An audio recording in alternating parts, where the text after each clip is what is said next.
पूरी दुनिया में गरीब वही है जो शिक्षित नहीं है। इसलिए आधी रोटी खाइए लेकिन बच्चों को जरूर पढ़ाइए। जिंदगी का यह अहम सूत्र दिया था बाबा साहेब डॉक्टर भीमराव अंबेडकर ने। डॉक्टर अंबेडकर का जन्म 14 अप्रैल 1891 को मध्य प्रदेश के महू में एक बहुत गरीब परिवार में हुआ। बाबा साहब दलित समाज से थे और उस समय की सामाजिक व्यवस्था में उन्हें अछूत माना जाता था, तो बचपन से ही उन्हें बहुत कठिनाइयों और भेदभाव का सामना करना पड़ा। परिवार की आर्थिक हालत भी ठीक नहीं थी, खाने या रोशनी तक के पैसे नहीं होते थे कि लाइट कैसे आए, लेकिन उन्होंने कभी हार नहीं मानी और शिक्षा को अपना सबसे बड़ा हथियार बनाया। वो बेहद कम सोते और दीपक और दिए की रोशनी में रात रात भर पढ़ते थे। पढ़ाई में उनकी लगन का धीरे धीरे काफी अच्छा नतीजा भी मिलने लगा। मुंबई विश्वविद्यालय से लेकर अमेरिका और लंदन की यूनिवर्सिटी में उन्होंने पढ़ने का मौका मिला। अपने जमाने के वो सबसे ज्यादा पढ़े लिखे नेता और विचारक थे। डॉक्टर अंबेडकर के पास 32 विषयों की डिग्री थी। वो 9 भाषाओं के जानकार थे और दुनिया के सभी धर्मों के बारे में उन्होंने पढ़ाई लिखाई की थी। वकालत के साथ डॉक्टर अंबेडकर जिंदगी भर समाज सुधार में लगे रहे। भारत रत्न डॉक्टर भीमराव अंबेडकर ने एक सूत्र दिया था, किस्मत से ज्यादा अपने आप पर यकीन करिए, भाग्य भरोसे बैठे रहने के बजाय शक्ति और कर्म में विश्वास रखना चाहिए।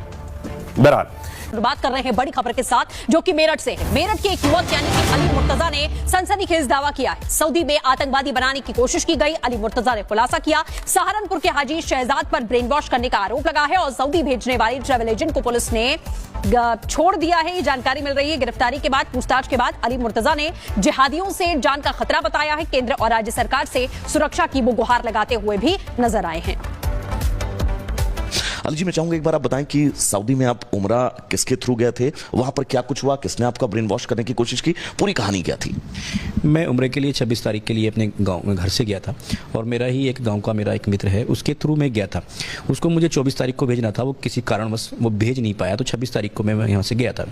रोजे चल रहे थे तो कोई ऐसी हमें कोई ज़्यादा, क्योंकि हम सारे दिन फास्ट रखते थे तो और इबादत वगैरह करते थे, तो हमें कोई ऐसी कोई खास ज़्यादा समस्या उस टाइम पर नहीं हो पा रही थी और हम होटल भी कम आ जा रहे थे, हम हरम में ही अपना समय बिता रहे थे।